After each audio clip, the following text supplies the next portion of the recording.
mga bagyo o anumang mga digmaan na nangyayari ngayon sa atin, sa buong mundo o sa paligid-ligid natin, ang sabi nga, huwag kayong mag-alala. Dapat mangyari ito eh. Walang makakahadlang dyan, kuya. Wala pong makakahadlang dyan, mga ginigiling naming tagapakinig. Walang pwedeng humadlang dahil ito ay may kapahintulutan ang Panginoon. Sinasabi na niya ang mangyayari. Ang pinakamahalaga, nananalig tayo at nananampalataya sa Kanya. Ano man ang dumating sa ating buhay, tawagin natin siya. At ang sabi ngayon, Kuya Mini, naglalaban-laban ang anak sa magulang ng ama. Alam mo, Kuya Min, kung matatandaan mo ang sabi ng Panginoon ay minsan sinabi niya hindi ako naparito upang magdala ng kapayapaan. Naparito ako upang magdala ng tamak ng paghihiwa-hiwalay. Ano ba yun? Ano ba yung paghihiwa-hiwalay? Bakit maghihiwalay yung ama at anak? Paano silang maghihiwalay? Mag-ama sila Maliwanag, sinabi ng Panginoon niyang kuya Kasi nga, maraming nagpapanggap na Mesiyas. At ang sinabi ng Panginoon, marami silang malilinlang. Hindi 1,000. Hindi 100,000. Hindi 500,000. Sa buong daigdig, marami na ngayong naligaw, kuya Yun ang totoo. At anong pinag-aawayan sa isang tahanan? Naalala ko yung sinasabi mo, Kuya Min yung pinsang buo mo na dating gitarista ng buong naging ngayong pastor na At ang sinasabi niya sa kanyang ina, alisin na ninyo yung mga imahe na yan. Baka mahulog sa inyo masaktan pa kayo. Manuhanag ito, Kuya Min Anong sagot nga ng iyong tiyahin? Abay, lintik ka. Huwag mong pakialaman yan at tatagain kita. Nag-aaway ba? Nagka-division ba ang magulang at ang anak? Dumating na ito, Kuya Min Pero hindi ito ang wakas.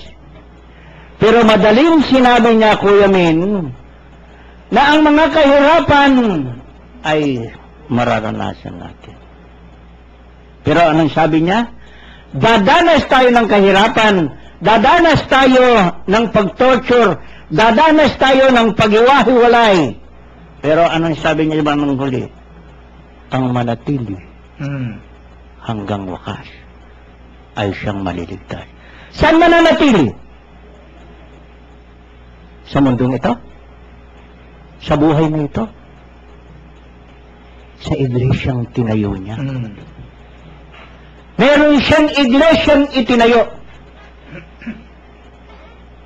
na itinuturo at ngayon inaatasan at kasama niya ang kanyang mga lagad na gagamitin niya upang ang salita at banal na salita ng Diyos ay kanilang maikaya.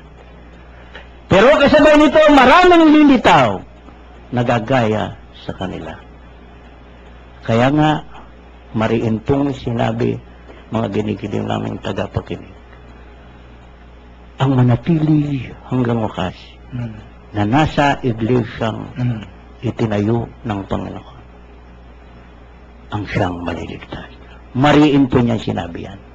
So kung yung mga napagpapanggap ng Mesiyas na ito, na sinasabi nga ng karamihan ngayon, at ang ginagamit ay ang pangalan ng Panginoong Yesus, huwag po tayong maniwala.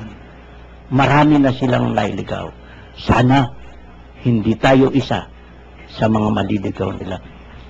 Sa mga doido, mga brothers and sisters, dito ho'y nasisinago natin dito na tungkol ho dun sa pangangaral ng ating Panginoon. Dumating ho kasi Kuya Bert at mga giliw naming tagapakinig, ang ating Panginoon sa isang panahon na sabi niyo yun, mag-aaway. Kaya yun na nga ang nangyayari nang dahil sa aral na ito ng ating Panginoon na itinuturo niya ito, ayaw matanggap nung iba na panahong yon na itong dumating na ito na itinuturo natin Panginoon ay siyang tama. Hanggang sa panahon ngayon, meron pa rin nung ganyan. Marami kunin.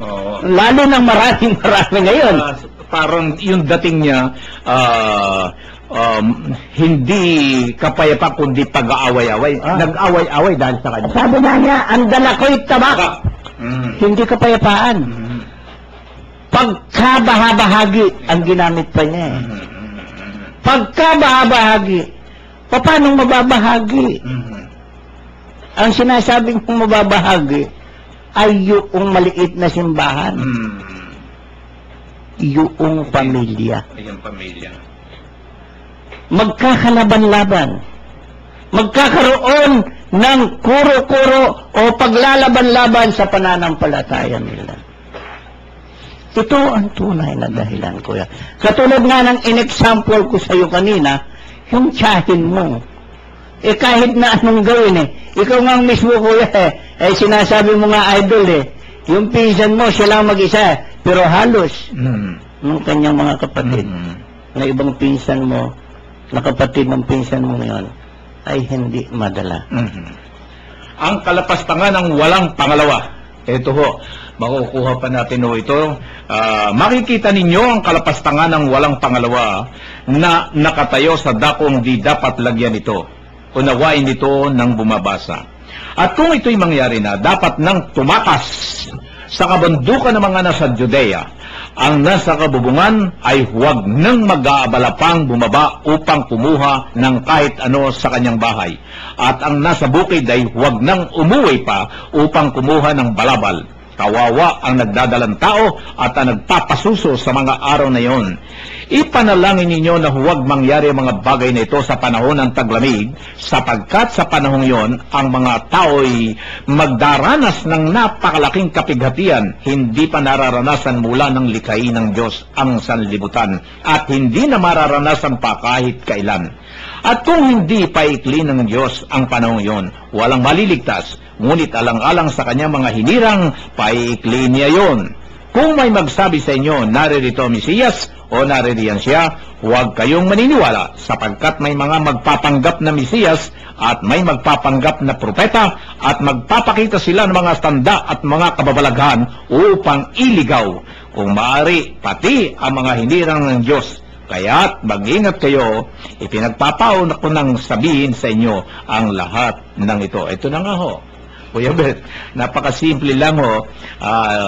Nakita na ho natin dito yung sinasabing kalapastangan ng walang pangalawa na meron ho palang malaking kaparusahan na nakaambak dito ho sa mga ganitong mga pangyayari tungkol sa pagkakabahabahagi. Ano ho masasabi niyo rito, Kuya Bert?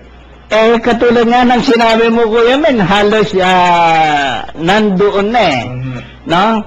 Ang pinakamahalaga dito, kung makikita mo dito, kung nasa bubungan, huwag nang bumaba. No? Kasi kung minsan, Kuya Men, sa buhay natin, yung second coming, yung sinasabi ng Panginoon dito, hindi na kailangan pang kung anong gagawin mo no? Pero meron siyang idiniin ipanalangin ninyo, huwag mangyari ito. So ano ang panlaban natin sa lahat ng mga dilubyong nakakarating sa atin? Panalangin. Dito lamang sa MB Princess, Kuya, na lumubog kailan lang, ay mayroong isang naligtas At ang sabi niya ay ganito ang dinasal lamang daw niya, Lord save me, Lord save me.